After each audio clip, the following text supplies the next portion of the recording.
Le bar des supporters sur Maritima, bonsoir à toutes et à tous. Le dernier BDS de la semaine, pas de match, vous l'avez compris, ce week-end pour cause de trêve internationale. La trêve internationale, ça concerne beaucoup de clubs, peut-être des clubs comme l'Olympique de Marseille un petit peu plus. On va en parler ce soir avec l'équipe du BDS. Bonsoir Karim Attab. Salut les amis. Bonsoir Jacques Bail. Salut les gars. Alors justement, quels sont les Marseillais qui sont concernés par cette trêve internationale et quels sont ceux qui se sont peut-être déjà illustrés? Alors il y en a pas mal qui sont concernés par la trêve internationale. Les deux premiers sont les Argentins Geronimo Rulli et Léo Balerdi. Valentine Carboni, et j'en parlerai juste après. Il y a eu un match éliminatoire de Coupe du Monde 2026 dans la zone Amérique du Sud hier soir sur un terrain complètement détrempé. Moi, je comprends pas pourquoi on joue des matchs comme ça, parce qu'il y a plein de zones sur le terrain où le ballon ne roulait pas, ne rebondissait pas. Donc voilà, score final 1 but partout entre le Venezuela et l'Argentine, avec un très gros match de Geronimo Rulli qui a réalisé un arrêt exceptionnel en début de deuxième mi-temps avant de s'incliner face à une tête ultra puissante du Vénézuélien Rondon. Donc très bon match pour le gardien de l'Olympique de Marseille, qui a montré qu'il était mieux qu'une doublure, même si on le sait, il n'y a pas de débat, le numéro 1 argentin, c'est Emiliano Martinez dit Dibou, qui est suspendu, mais voilà, Rulli a montré que dans un match, dans un contexte un petit peu compliqué, il répondait présent, et on a eu la joie de voir les premières minutes avec le maillot Albi Céleste de Léo Balerdi avec son numéro 13. Et oui, encore une fois, ceux qui pensent que c'est un hasard se mettent le doigt dans l'œil. Non, il est très très fier du 13, et donc il a fait une rentrée très correcte. Il est rentré juste après l'égalisation du Venezuela à la place de Giovanni Lo Celso, et franchement il a fait 22-25 minutes plutôt correct. Donc voilà, c'est bien. Eux ne sont pas blessés, donc c'est une très très bonne nouvelle, quoi. Jaco, pour revenir sur le gros match de Rulli, ça fait plaisir de savoir que le gardien de but de l'Olympique de Marseille était titulaire hier soir dans cette sélection prestigieuse. Ah oui, comme tu le dis, en plus une sélection, c'est l'équipe nationale d'Argentine, c'est pareil. Championne du monde. Ah ouais, donc pour pouvoir être dans cette équipe-là, déjà c'est bien, dans un groupe comme ça, c'est archi bien, et de pouvoir y jouer, c'est très très bien. Par contre, je veux revenir sur l'arrêt que disait Karim, c'est exceptionnel au niveau du réflexe. Moi j'ai pas vu le match entier, j'ai vu quelques images, et notamment cet arrêt où j'ai été impressionné, parce que quand tu es capable de faire ce genre d'arrêt, c'est que tu es vraiment bien sur tes appuis. Donc il faut dire que la tête, elle est piquée, elle touche la ligne. Ouais. Au sol, et il se met très rapidement au sol et il fait une manchette. Une manchette très très très bien jouée de sa part. Donc on est content de l'avoir avec nous. Si aussi on est là au niveau des résultats, au niveau des points, il y a aussi des points gagnés par Rulli. Léo Balerdi, 20 minutes, ça aussi. Oui, c'est intéressant, il le mérite depuis le temps qu'il attendait. Il avait eu déjà plusieurs rassemblements auxquels il faisait un peu sparring partner. Après, il y avait la déception de pas pouvoir aller au rassemblement précédent pour lequel il était convoqué. Vraiment, là, il n'y a pas de liste élargie. Là, il y a un groupe, comme quand Deschamps appelle 23, 24, 25 joueurs, et tu sais qu'il y en a un ou deux qui resteront en tribune, mais là, pour le coup, c'est pas comme quand tu fais un rassemblement où tu appelles 40 joueurs et que tu sais qu'il y en a une quinzaine qui resteront sur le côté. Et là, Balerdi a montré qu'il avait le niveau. Alors, c'est sûr que ça sera long avant qu'il puisse rentrer véritablement dans cette équipe. Long, oui et non, on verra. Mais bon, il y a quand même Otamendi et Pezzella, les deux défenseurs centraux, un très très très expérimenté et un plutôt expérimenté. Donc voilà, c'est intéressant, et ça va lui donner de la confiance. Je ne sais pas s'ils vont lui redonner un petit peu de temps de jeu sur le deuxième match contre la Bolivie. Voilà, Rulli peut-être sera titulaire, encore une fois, parce que bon, c'est lui le numéro 2. Mais pour Balerdi, c'est quelque chose d'intéressant. Mais on va regretter encore une fois le fait que Carboni qui a disputé une partie de la Copa América, il y avait des louanges, il y avait plein de choses autour. Même Léo Messi a adoubé le jeune Valentine Carboni, qui a eu 19 ans quand même, je le rappelle, au mois de mai. Donc ça reste un très très jeune joueur. Mais bon, le rassemblement précédent, il était déjà, il a ressenti une gêne. Et là, c'est pas une gêne. C'est pas une gêne. Voilà. Moi, je me pose des questions. Alors, je vais pas vous vendre du rêve. Je sais pas ce qu'il a exactement. Mais ça me paraît bizarre que il soit déjà à Marseille depuis hier soir. Wow. Voilà, on dirait qu'il a fait une téléportation en passant, sans passer par l'Enterprise et Monsieur Spock. Mais je trouve qu'ils l'ont renvoyé très vite.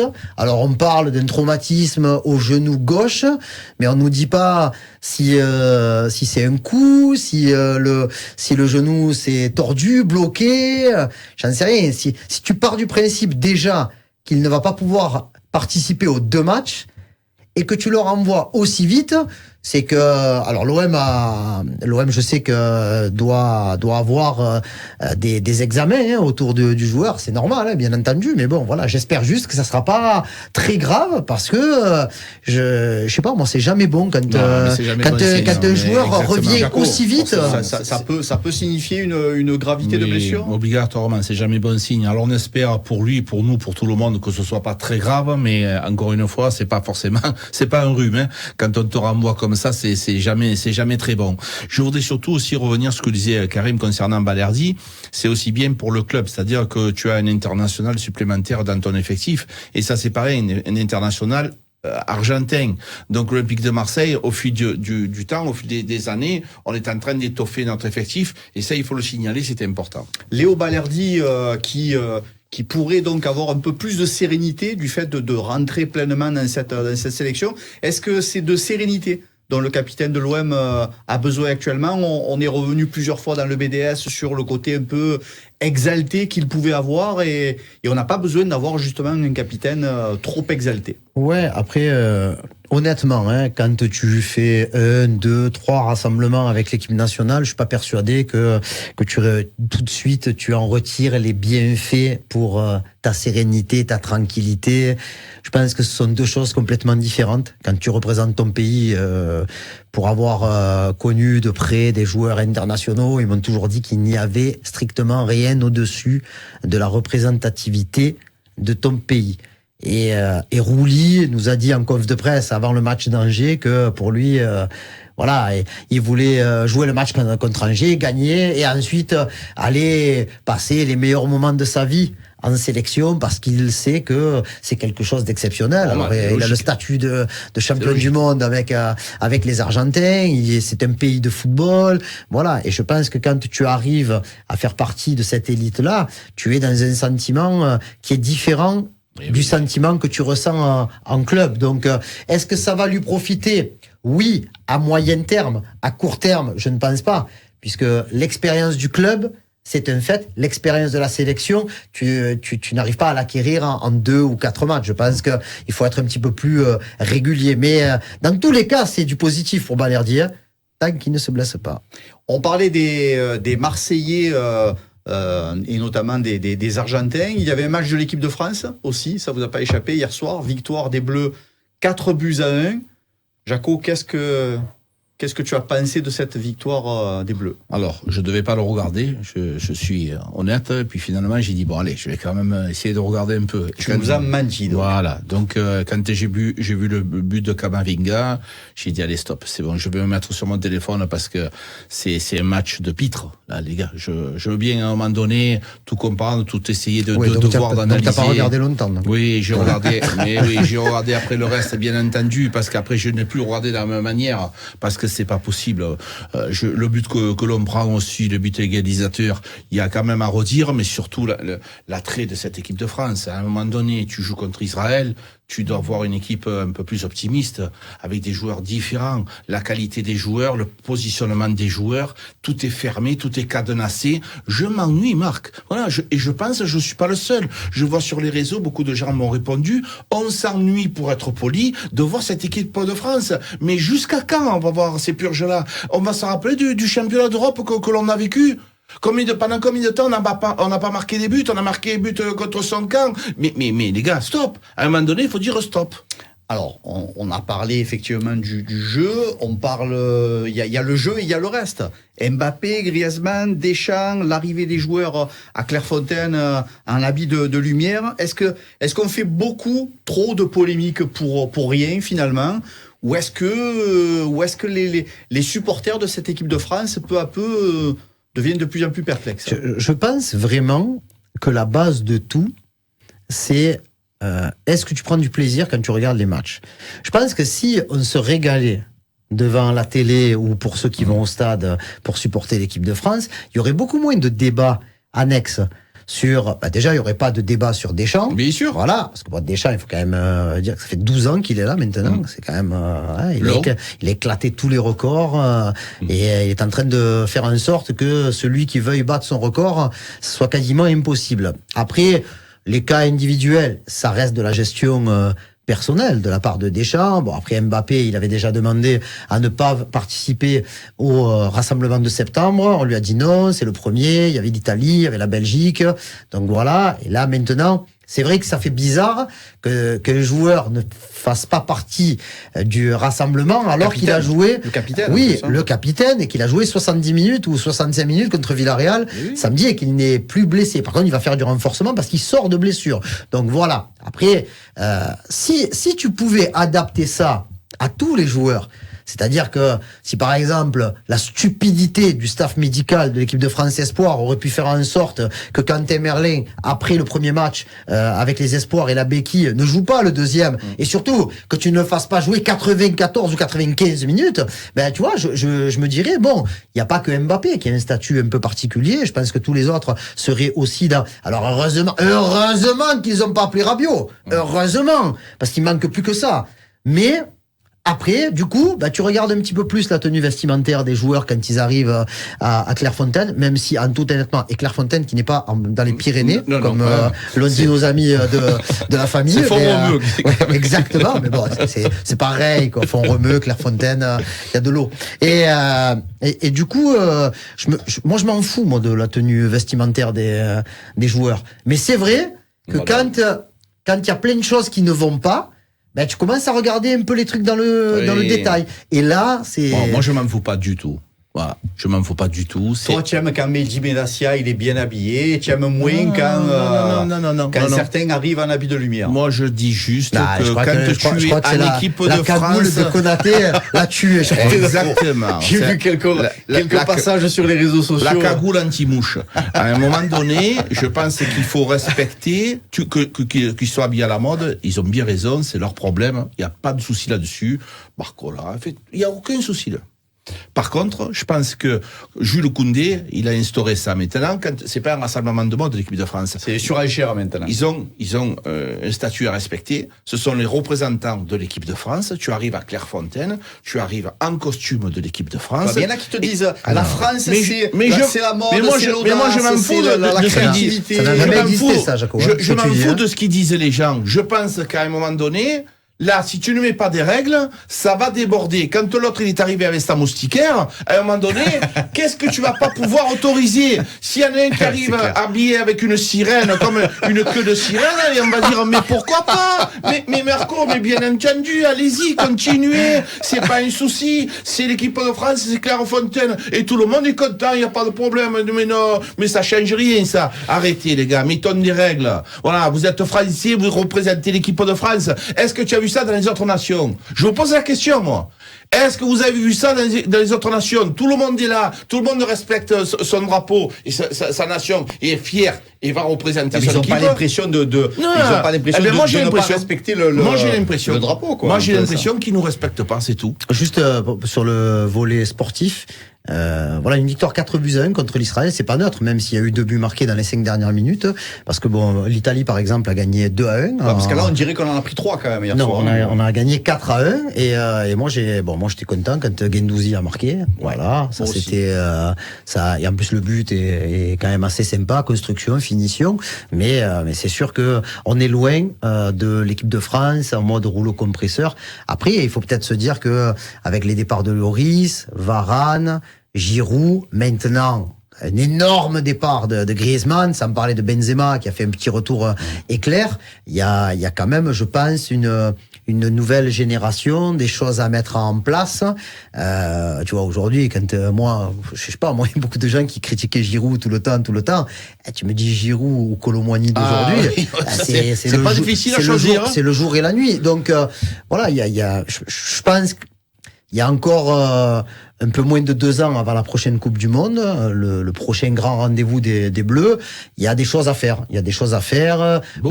Oui, après au lycée, c'est quand même l'avenir, je pense. Après, peut-être que tu n'es pas à l'abri, qu'il y a des jeunes qui arrivent à exploser très très vite, plus vite que ce que l'on ne croit. La France qui se replace en tout cas au niveau résultat à un point de l'Italie et qui ira affronter la Belgique en début de semaine. Ils sont pas ex-aequo ? Non, un point de moins. Ah, d'accord. Un point de moins. La grosse actu football de ce vendredi, c'est aussi l'annonce que le Football Club de Martigues, c'est officiel, ne disputera plus ses matchs à domicile à l'Orange Vélodrome. À partir du 18 octobre, ça sera face à Rodez. Karim, tu as eu le président Ventier, le président du FC Martigues cet après-midi, qui t'a confirmé ça. Avant le retour à Turcan en début d'année, les matchs à la maison se joueront à Guignon. Ouais, c'est cocasse, il n'y a pas de problème. Hein. Mais quand tu regardes la situation financière dans laquelle le club se retrouve à cause du fait d'avoir joué au Vélodrome. Alors il y a pas que c'est pas le Vélodrome qui est en cause, hein, c'est le fait que Martigues n'a jamais réussi à le remplir, c'est un bien grand mot, hein, parce que là pour le coup je crois que le match où il y a eu le plus de monde, c'était le premier contre Lorient, où il y a eu 2000 spectateurs, entre 2000 et 2400, et c'est vrai que déjà, à cette époque-là, nous avions été extrêmement surpris, parce qu'on avait fait ce match tous les deux avec Jaco, et moi je pensais que une équipe qui, 3 mois plus tôt, évoluait en Ligue 1, ben, ça aurait pu ramener un petit peu de monde, et surtout, alors moi j'entends, hein, il y a même des gens ici à Maritima qui m'ont expliqué que c'était compliqué d'aller à Marseille pour voir des matchs, ouais, d'accord, après, je sais pas, quand t'es supporter, quand je faisais le comparatif, quand tu vas à Rennes, par exemple, qui est à Rennes Olympique de Marseille, il y a 800 ou 1000 Marseillais, je parle pas des autres, hein, qui viennent, mais eux, ils vont suivre leur équipe. Alors, bien entendu, il n'y a pas de comparaison à faire entre l'OM et le FC Martigues, mais bon, je pense quand même que d'un côté, on aurait pu un petit peu plus se mobiliser de la part des supporters, des amoureux, des gens qui avaient la curiosité. Après, peut-être que le prix des places était un peu trop élevé. Mais là, on se retrouve dans une situation où Pierre Ventier, le président du FCM, a annoncé qu'au final, chaque match coûtait au club près de 200 000 euros. Mais non, mais 200 000 euros, ils en ont fait 4. Et on a été à l'école suffisamment pour savoir compter 4 fois 200, mais ça fait 800 000. Non, c'est pas ce qui était prévu, c'est pas ce qui a été annoncé. Et même lui, chez nous, au micro de Manuel Danlois, il avait annoncé 160 000. Non, mais après, il y a la location et le fonctionnement aussi. Oui, et surtout le fait que le stade est vide. Et ça aussi, c'est... Parce que si tu fais 5 000, allez, un prix moyen de, même 10 euros. 5 000, 10 euros, ça fait 50 000. C'est pas 50 000 que tu prends dans ta poche, mais ça te réduit un petit peu le truc. Et là, c'est compliqué parce que Guignon, tu pars du principe qu'il y aura pas de supporters du FC Martigues, et le président a ajouté quand même qu'il y aurait un geste qui serait fait dans le sens des gens qui sont abonnés, les particuliers et les entreprises, pour pas qu'ils se sentent complètement lésés, parce que voilà, il y a 5 matchs là qui vont se jouer jusqu'à la fin de l'année civile, en attendant le Martigues-Clermont du 10 ou du 11 janvier qui devrait se jouer, on l'espère, à Turcan. Jaco, arbitrage économique, clairement, là tu fais le deuil sur les quelques supporters qui t'accompagnaient pour les matchs à domicile. Est-ce que tu comprends quand même l'arbitrage économique de la direction du FCM? Mais c'est obligatoire. Comment tu veux tenir, hein, même si c'est l'Olympique de Marseille qui soit obligé de se déporter, d'aller jouer ailleurs et qui paye 200 000 euros par match, ils n'y arriveraient pas. Donc c'est trop compliqué. Bien sûr que c'est logique, bien sûr. Et je pense qu'au départ ils s'attendaient pas du tout à ça. Je pense qu'au départ les premiers temps ils pensaient pouvoir jouer un petit peu plus près. Peut-être qu'ils pensaient que le stade soit prêt un petit peu plus tôt. Donc il y a plein de choses. Moi je pense que cette année, si le FCM arrive à se maintenir en Ligue 2, c'est exceptionnel. Pour pouvoir, l'année prochaine, montrer le bout de leur nez un peu plus facilement. Je pense que beaucoup de gens tapent sur le FCM. À juste titre ou pas à juste titre. Moi, je pense que les gens sont durs. Parce que le FCM a passé des étapes difficiles. Trop rapidement. Et bien malin, celui qui aurait pu faire mieux. Parce que c'est pas facile d'avoir la gestion à faire ça, de pouvoir gérer un club de Ligue 2 aussi rapidement avec tout ce que tu dois mettre en place. Alors, il y a les réalités économiques d'un côté, ça n'enlève pas les tensions en coulisses, les difficultés dans le jeu, et même quelques messages énigmatiques des propriétaires. Oui. Bon, après, là, on est vraiment dans une période extrêmement sombre, hein, franchement. Alors, c'est vrai que l'annonce, enfin, on est fixé du déplacement de Martigues, du Vélodrome jusqu'à Guignon, est en train de prendre le dessus. Mais bon, oui, on parle de pas mal de plusieurs cas d'arrêt maladie. Il y a des choses qui ne vont pas dans le bon sens, même dans le sportif, dans les résultats, même si j'étais à l'entraînement hier. Bon, moi j'ai vu Thierry Lauré et son staff travailler normalement. J'ai vu un groupe où il y avait des sourires, où c'est la trêve quoi. Il y avait du soleil, donc ça allait. Il y avait pas de sinistrose. Quand tu regardes le classement, ils sont 17e, ils ont 5 points, mais là le match contre Rodez sera très très important parce que Rodez est une équipe qui pour l'instant, même si je pense que les Ruténois peuvent jouer un petit peu au-dessus puisqu'ils étaient quand même barragistes l'année dernière, c'est un match du championnat du FC Martigues, mais franchement, on entend des choses. Et là, aujourd'hui, je me pose la question, parce que là, oui, le président Bantier nous dit 200 000 euros par match, donc tu dis 800 000, combien ils avaient budgétisé? Le budget total, c'est entre 7 et 7 millions et demi. Est-ce qu'ils vont se remettre de ce coup-là? Parce que les matchs à Guignon ne seront pas gratuits, mais bon, voilà, ça n'a vraiment aucune commune mesure. Je suis pas en capacité de vous dire exactement combien coûtera un déplacement global à Guignon, mais je pense que ça coûtera, allez, entre 5 et 8 fois moins d'argent que ce que pouvait représenter le Vélodrome. Donc il y a quand même des interrogations, et notamment les messages de la propriétaire Lepa Roscope, Lepa Galeb Roscope, qui dit des choses quand même un peu que moi j'arrive pas vraiment à décoder quoi. Allez, retour au calme, ça sera pas simple du tout. En tout cas, on suivra de près, bien évidemment, les aventures du Football Club de Martigues. C'est pratiquement la fin.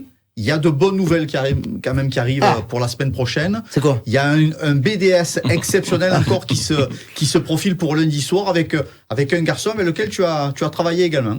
Je n'ai pas travaillé avec lui parce que moi à l'époque j'étais avec Roland, on avait l'équipe 1 à Montpellier. Il avait la réserve. Ghislain s'occupait de la réserve. Ouais. Non, on avait très peu de relations au niveau du boulot, mais surtout au niveau de l'humain. Ghislain, encore une fois, vous allez le découvrir, c'est une personne extraordinairement gentille. Un gars qui est passionné par le football, mais vraiment qui vit football, qui dort football. Donc je pense que c'est une véritable joie, et c'est quelqu'un qui se prend pas pour ce qu'il n'est pas. Et donc quelqu'un de simple, d'humain, ça fait du bien en ce moment. C'est le printemps, l'adjoint de Jean-Louis Gasset qui sera avec nous lundi soir, Karim. Ouais, lundi, il sera là dans nos studios, sans doute à la place de Jaco, et voilà, et on va pouvoir discuter comme on l'a fait avec Roland Courbis pendant à peu près 45 minutes. En 2 parties, on reviendra bien sûr sur son aventure, on reviendra également sur sa carrière d'entraîneur, puisqu'il faut pas oublier qu'il a été entraîneur numéro 1 à Bastia, Saint-Étienne, Bastia avec Florian Thauvin par exemple, et qu'il a quand même une connaissance très très au-dessus de la moyenne. Il sait pas mal de choses, il nous racontera peut-être pas les secrets de vestiaire, mais des choses intéressantes sur l'OM d'hier et sa vision de l'OM d'aujourd'hui. Merci les frérots, c'est tout pour ce soir. Merci Karim. Merci les amis. Merci mon Jaco. Merci les gars. Bon week-end à toutes et à tous. Pas de match. Profitez bien de votre week-end en famille. Ça redémarre. On va jouer au boule la semaine prochaine au niveau des festivités. Bon week-end à tous. On se retrouve lundi pour un spécial BDS avec Ghislain Printemps.